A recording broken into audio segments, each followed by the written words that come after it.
The Adventures of Sam Spade, Detective. Brought to you by Wild Root Cream Oil Hair Tonic, the non-alcoholic hair tonic that contains lanolin.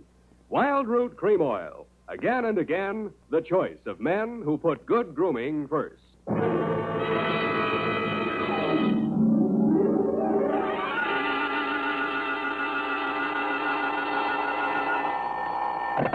Sam Spade Detective Agency. Hello, sweetheart. It's only me. Oh, Sam. Why so modest? Women, Effie.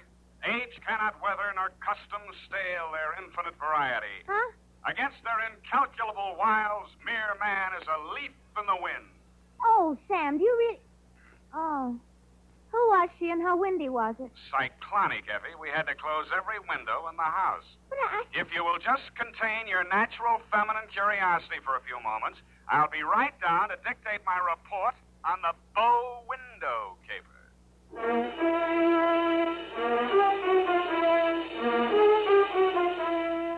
Dashiell Hammett, America's leading detective fiction writer and creator of Sam Spade, the hard-boiled private eye, and William Spear, radio's outstanding producer-director of mystery and crime drama, join their talents to make your hair stand on end with the adventures of Sam Spade. Presented by the makers of Wild Root Cream Oil for the hair. To every man who says, I don't use a hair tonic or I don't believe in a hair tonic, I say this. Decide for yourself. But don't decide until you've tried Wild Root Cream Oil, the entirely different hair tonic. There's not a drop of alcohol in Wild Root Cream Oil, and it contains soothing lanolin. What's more, it grooms your hair the right way, neatly and naturally. So get the big economy-size bottle and the handy new tube at your drug or toilet goods counter. Wild Root Cream Oil Hair Tonic. Again and again, the choice of men who put good grooming first. And now, with Howard Duff starring as Spade, Wild Root brings to the air the greatest private detective of them all in The Adventures of Sam Spade.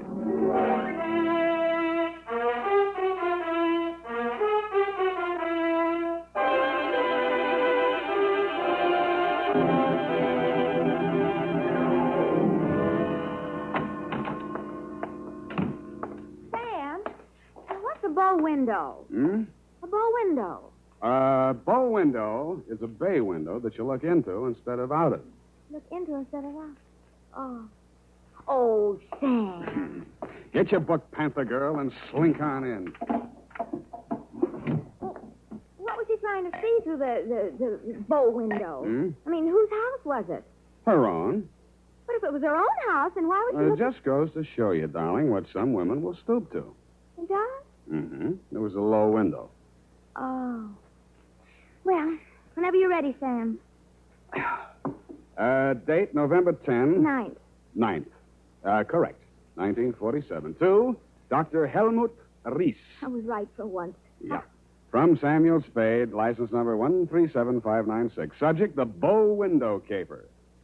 Dear Dr. Ries, I know that this report will not make pleasant reading for you, but you paid for it, so here it is. As far as I was concerned, it all started on Thursday morning when you called at my office. From your story, I gathered it had been going on for some time.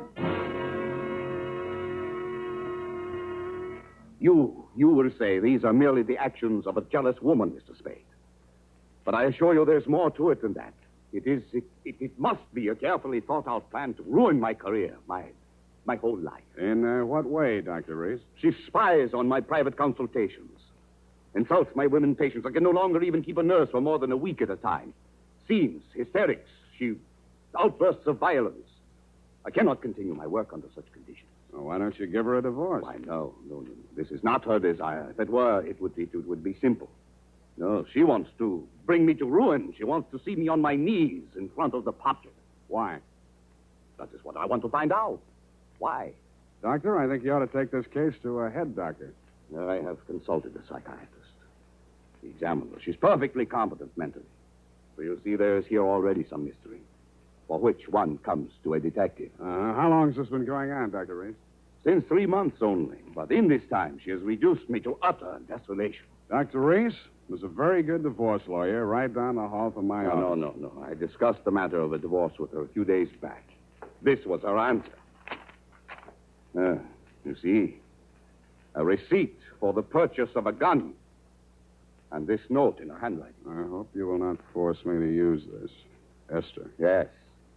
What do you think she has in mind? Murder or suicide? She refused to discuss it. But one thing I have noticed. Since she has bought this gun, a new development. A strange man watches my house. Several times I have caught him following me. Well, she might have hired a detective to check on whether you visit a lawyer. Perhaps it is very simple, but it is all too strange to be harmless. I half-heartedly agreed that it might be, Dr. Reese, and when your check for $100 didn't bounce, I went to work wholeheartedly. I reached your house on Pacific Avenue just as the street lights were going on. It's a quiet neighborhood, so I could hear it before I got close enough to read the number on the door. This is nasty. Get out. Get out of this house. Get out. You have no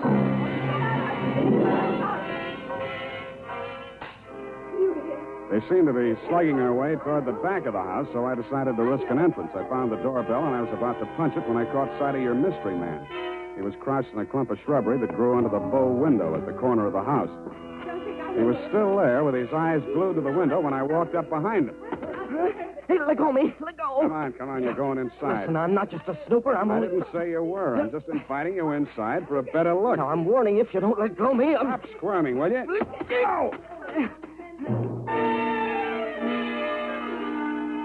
The kick he landed on me wasn't according to the Wrestling Association's rules, but I let him get away with it, mainly because I couldn't move for 3 or 4 minutes, and by that time he disappeared down the street. When I recovered my faculties and staggered back to the door, I didn't bother ringing the bell. I just walked in. The hen fight was still going on somewhere in the upper reaches of the house. Then a door burst open on the upper landing, and a girl in a nurse's uniform ran down the stairs toward me, pursued by a pale little woman with a pinched face who was brandishing a pair of brass fire tongs. You brushed past me, Dr. Reese, and headed off the pursuer. Esther, stop this! Stop this at once! Have you gone crazy? Give me those fire tongs. Give them to me. What's the matter, Helmut? Afraid I'll mar your light of love's beauty? What started this? I caught her creeping about the kitchen. She was going to poison my food. Explain to you, Mrs. Reese. The doctor... Oh, don't bother explaining, Miss Roberts. These morbid fancies of hers. Don't think I don't know what goes on in that office. That office where I'm not allowed anymore. That's only because you make the patient so nervous, Esther. I know what goes on. You and those women. That will do, Esther. Go to your room. Very well. But I won't have that woman in this house another day, Helmut. Is that understood? Go to your room, Esther. I'm going. But remember what I said. I've warned you both. I can't. There, Miss Roberts. Now don't. There. I can't stand anymore, Doctor. I tell you, it's making me a nervous wreck. I just... Dr. Reese. Huh? Oh, Mr. Spade. You saw, you heard? Yeah. Come into my office. We'll talk. I think we'd better. Doctor, there's still one more patient waiting to see you, Doctor. Well, have her wait a little longer. Yes. This way, Mr. Spade. Nurse, how much longer? Well, the doctor will see you just as soon as he possibly can. Have you been feeling any better, Mrs. Campbell? Sit down, Mr. Spade. Thanks, but I can say what I have to say standing. Your wife's a very tragic woman, Doctor. I wish I could help her. I wish I could help you, too, but I can't. You heard her threat against Miss Robbins. Was that a joke? There's nothing funny about jealousy. But there is this man who watches the house. And the gun she bought. I collared him outside just now. Oh, well, did you get him to talk? No, but I wouldn't worry about him if I were you. And about that gun. The Constitution says every citizen shall have the right to bear arms. Even Parnell Thomas can't do that. Mr. Spade, I've not yet told you all. If I... Oh, Doctor, I'm sorry Yes. to interrupt, but this patient, she's been waiting for more than an hour. Well, who is she? Mrs. Kavanaugh. Kavanaugh. Kavanaugh? Who? Well, has she been here before? Of course, last week. Here's her card. Oh, yes. I'd better get it over. Send her in. Yes, Doctor. And Doctor, I'm resigning. I'll finish the day, of course, and then I'm through. I'm sorry. Yes, well. Very well, Miss Robbins. I can't say that I blame you. Good luck. Goodbye, Doctor. Well, I'll be going along myself now, Doctor. No. You must hear me out, Mr. Spade. I've not yet told all. If you'll just wait until I have seen this patient, please, Mr. Spade, please. Okay, I'll wait outside. Oh, I beg your pardon. I beg yours. Come on in, Mrs. Hart. So, you're leaving the doctor's employ, nurse? I am. Well, Mr. Spade, how does it look from the grandstand? Messy? Mm-hmm. You don't mind if I finish cleaning out his desk? Go right ahead. Thank you. What's the matter with Esther, anyway? I could sum the whole thing up in a single 5-letter word, shall I? You have. Are you going to walk out on him? Aren't you? Yes. Yes, I am. Oh, but Esther isn't jealous of your type, if you don't mind my mentioning it. I feel heartened to think that you noticed I was different. Oh, I did, Mr. Spade. I really did. You don't seem particularly nursey to me, either. I'm not. My, you have a fast pulse, Mr. Spade. Yes, I've been feeling very weak the last few minutes. I need care. Oh, you know, you don't eat enough apples, Mr. Spade. Well, I guess I finished. Oh, there's that old contract. I wonder... Mr. Spade, will you tell the doctor I've left and thank him for me again? Aren't you going to see him before you go? No, I'm not. He'd only begged me to stay, and it's simply out of the question. Oh, the poor guy. I just don't know what I'd do if I were in his place. For you, Mr. Spade.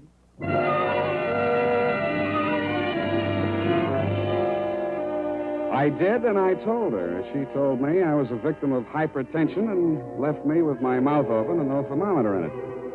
5 minutes after she'd gone out through the front entrance, your wife came down the stairs, looking knowingly at me and the door to the doctor's office, and left by the same route. 10 minutes after that, I was halfway through a 1937 National Geographic that was the latest edition on the waiting room table, and had reached the third paragraph on the natural beauties of Winona County, Minnesota. But I never finished.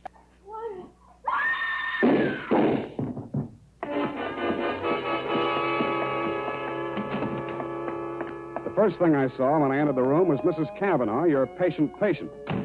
Why did he do it? You, Doctor, were standing over her, nervously twitching off the rubber glove from your right hand. You tested her throat for pulse, then listened through a stethoscope.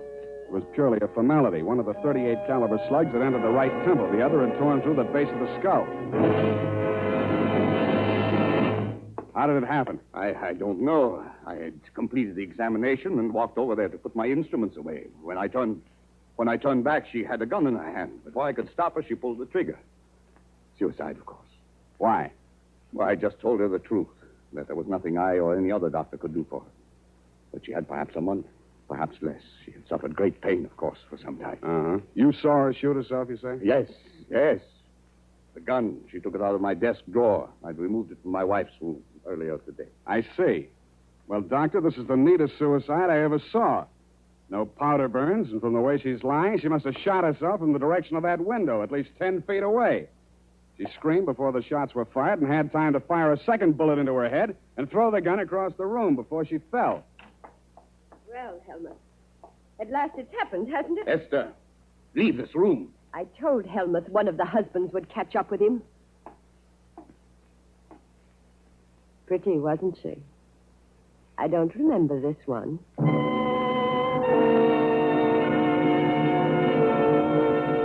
The expression on your face might have been horror or fear or both, Dr. Reese. But your wife was smiling. When my eyes left her face, I noticed a leaf clinging to the hem of her coat.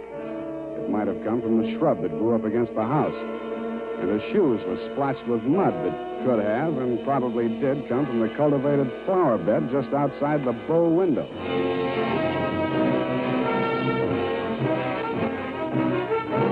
The makers of Wild Root Cream Oil are presenting the weekly Sunday adventure of Dashiell Hammett's famous private detective, Sam Spade.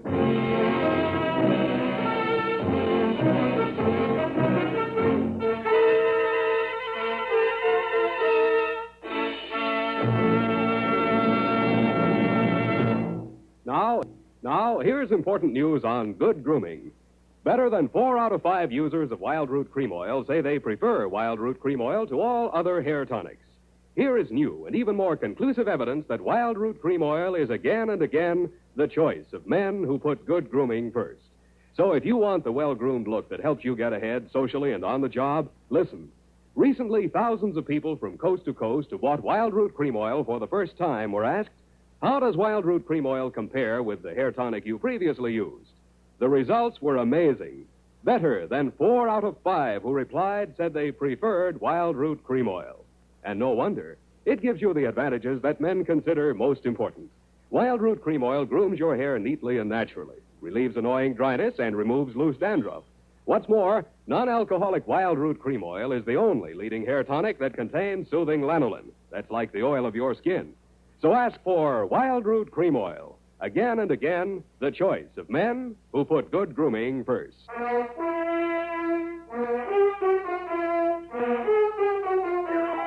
And now back to the bow window caper. Tonight's adventure with Sam Spade.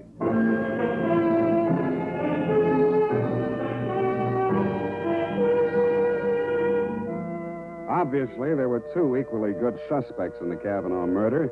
Either your wife had killed her in a jealous rage, or you'd killed her with your wife's gun to frame her for the murder. I decided to let the police worry it out and went home to bed. The morning headlines were a bit of a surprise. Nurse sought in shooting of mystery woman. Item. The cops had found Celeste Robbins' fingerprints all over the murder gun. And item. Mrs. Kavanaugh, the murdered woman, had given a vacant lot as her address, and her body was lying unclaimed at the morgue. I decided to pay her a visit.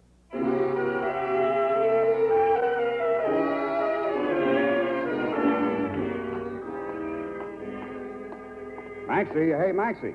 What? Oh, Sam. Sammy, my boy. Hey, it's good to look on you. How are you, Maxwell? Oh, fine, fine. What brings you here, Sam? The Kavanaugh woman. The Kavanaugh, huh? Let's see who's with us today. Stiftel, Milton, Schwartz, Kelly. I knew him. Nice guy. Feige. Aha. Kavanaugh. Rose.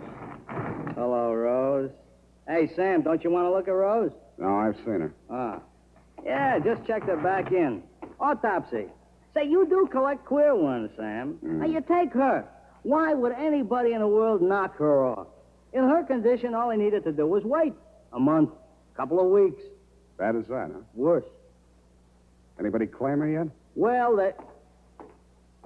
Hello. Something we can do for you? My name is Kavanaugh. I've come for my wife. He was standing with his back to me, and I didn't get a good look at his face until he walked over to the desk with Master. The voice tipped me even before I saw the face. It was the man I'd caught outside your office window less than half an hour before the murder. If he recognized me, he didn't let it show. I waited while he went in with Maxie. When he came out, there were tears streaming down his face. I'd been waiting for 2 reasons. I had some questions to ask him, and I had wanted to pay back that jolt he'd given me the night before. I left without doing either.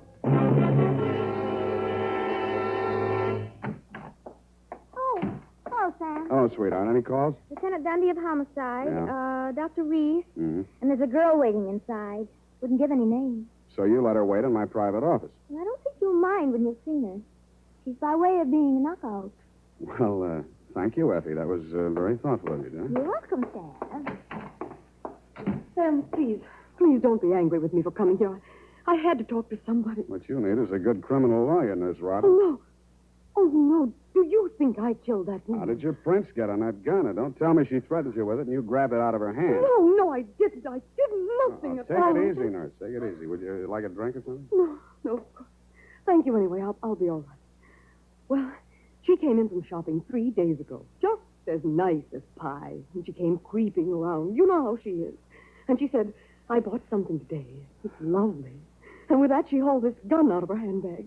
And so, to humor her, I took it and I looked at it. I was foolish. It certainly was foolish. Well, nickel-plated, ideal surface for fingerprints. And I remember she was wearing gloves. Struck me as peculiar at the time, but I'm so stupid. I didn't think of it until just now. Everything's a little peculiar about this caper. A woman who was dying anyway gets shot. Nobody even seems to know who she was. Doesn't make sense. No, it doesn't make much sense, does it? What should I do, Sam? Give myself up? I think you should. Yes, I thought you'd say that. All right, phone the police. You got a lot of courage. Sure you don't want a drink? No, thank you. I'll be all right. I'll be all right. Homicide. Dundee. Dundee, Sam Spade. I got the Robbins girl here in my office. She wants to check in. Oh? Well, tell her to forget it, Sam. Reese's wife just made a full confession.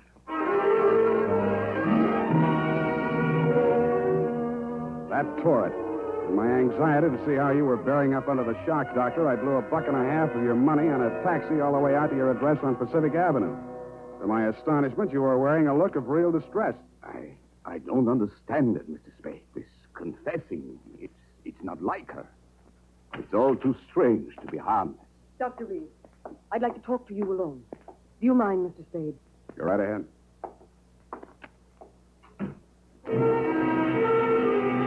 I strained my ears outside your consulting room, but all I could hear was a few vague murmurs. Then, for no good reason, I decided to have a look at your wife's bedroom upstairs. The cops had been there before me, so I didn't expect to find much, and I didn't. I was tapping the woodwork for secret panels or something when I heard a heavy tread on the stairway. I wheeled around, my hands inside my coat. A jolly-looking character in coveralls was standing in the doorway. Home Electronics. I beg your pardon? Hagen, Home Electronics. I come to take the equipment. What equipment? The dictograph. She don't need it no more. Ask me, she heard too much. Mrs. Reese had a dictograph installed? Yeah, a rental type installation. This here's a speaker. My own design. Looks like a portable radio, don't it? Yeah, where's the other end? Where's the microphone? It's in the doc's private office. You interested, eh? Yeah, turn it on, will you? Oh, sure. We'll get it tuned in a minute there. Oh, feedback. Wait a minute, I'll fix it. Let her talk.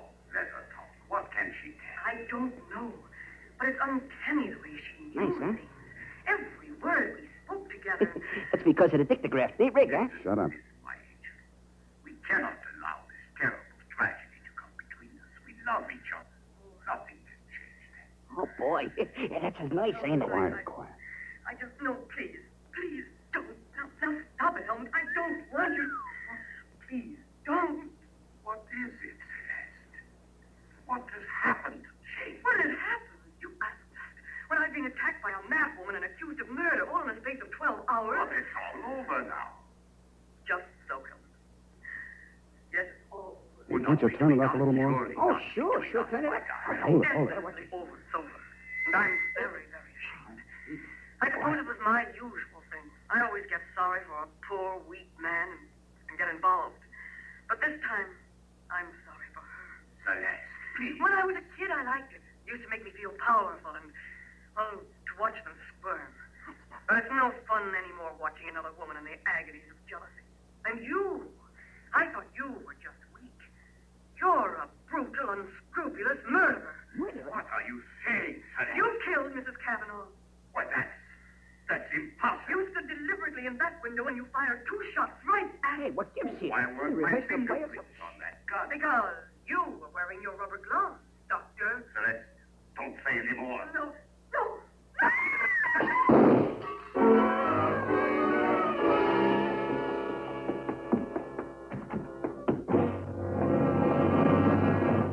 Here, help me. Help me get his shirt off, Mr. Spade. He's been shot. Who shot him, you? Through the window, the same man, the one who watched the house. Hold this tourniquet tight, please. Nothing. A flesh wound. His aim was bad. Yeah, too bad. Kavanaugh, you still out there? You got nothing to worry about. He's still alive. I missed him. Give me a hand. Come on. That's it. I missed him. That was lucky. You're taking the rap for your wife's murder, too, if you're a better shot. He did it. He killed my wife. I was at the window. I saw him. What I don't understand is why his wife confessed. She loves him, Mr. Kavanaugh. You should understand that. I guess that's what happens to love when it gets crossed up. Why didn't you tell the police what you saw? They'd have hung it on me. She was a stranger to everyone else. I'd been quarreling with her, suspicious, acting like a maniac. She never told me. She must have been going to one doctor after another, trying to find one that would give her one ray of hope. In pain all the time, too, and never letting on. Never. Even after that first visit she made to Reese's office, I didn't tumble. I thought she was meeting him on the sly. And I followed her both times. That last time I carried a gun. I might have killed her if what I suspected had been true. I'm very sorry, Mr. Cavanaugh. I didn't realize. You're pretty late with your regrets, Doctor. I don't quite figure you either. Maybe the prison psychiatrist can. Dundee homicide. Dundee, tear up Mrs. Reese's confession. Come on over and get the doctor. Dr. Reese? Yeah. By the way, he accidentally shot himself in the arm. Isn't that right, Doctor? What? So, yes. Accident. Why didn't she tell me? Why didn't she tell me? I don't know, Kavanaugh. Women, sometimes they make too much sense, or we don't make enough, or maybe we're all crazy.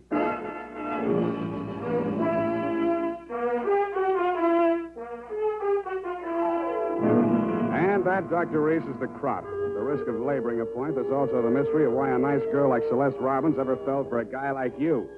You'll have plenty of free time to think it over between now and the trial. If you find the answer, drop me a line. Period. End of report. You know, Sam, that Celeste, I like her. I wish we could do something for her. Well, I've already thought of that, Effie. Oh? What are you going to do, Sam? Type that up, sweetheart, and I'll write you a happy ending. Here's how you can find out whether the hair tonic you're using today is giving you what you ought to get in good grooming. Ask yourself, does my present hair tonic groom my hair neatly and naturally, or does it leave my hair sticky or greasy? And does it relieve dryness and remove loose dandruff, too, or does it do just a halfway job? Unless you can honestly say that your present hair tonic does all that for your hair, you owe it to yourself to try Wild Root Cream Oil right away. Try Wild Root Cream Oil and see for yourself how it improves your appearance, grooms your hair neatly and naturally, relieves dryness, and removes loose dandruff. It's non-alcoholic and contains soothing lanolin. Get the big economy-size bottle and the handy new tube that's easy to pack when you travel and grand for the bathroom cabinet. Don't delay. Get it today. Wild Root Cream Oil Hair Tonic. Again and again, the choice of men who put good grooming first. Oh, here's the report, Sam. Do you want to read it over? I do not. File it under F for forget. About that poor Celeste, Sam. Oh, yeah. Well, I made a date with Celeste to take her dancing tomorrow night. She needs cheering up, you know. Oh, what for? Well, you said she needed help. Well, that isn't exactly the kind of help I had in mind. Oh. I don't see why it's necessary Effie, to take... we must each of us give a particular kind of help each of us is particularly equipped to give. Very well. She used to make over men just to get the other women jealous. That she did. Aren't other women silly to allow themselves to get jealous when they know just what she's up to? Idiotic. Just idiotic. Sure thing. And go home, Effie. I'm a lousy dancer. Oh, very well. Have fun, Sam. Good night, Sam. Good night, sweetheart.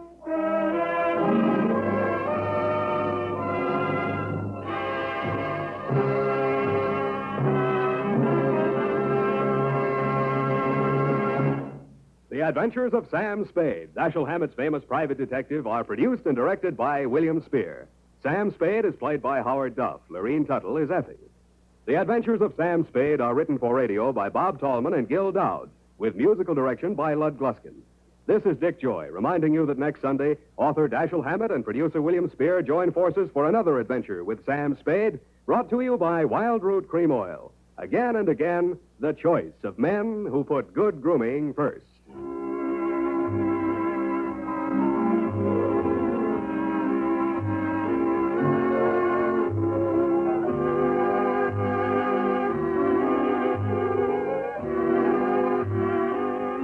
Smart girls use Wild Root Cream Oil, too, for quick, good grooming and to relieve dryness between permanents. Mothers say it's grand for training children's hair.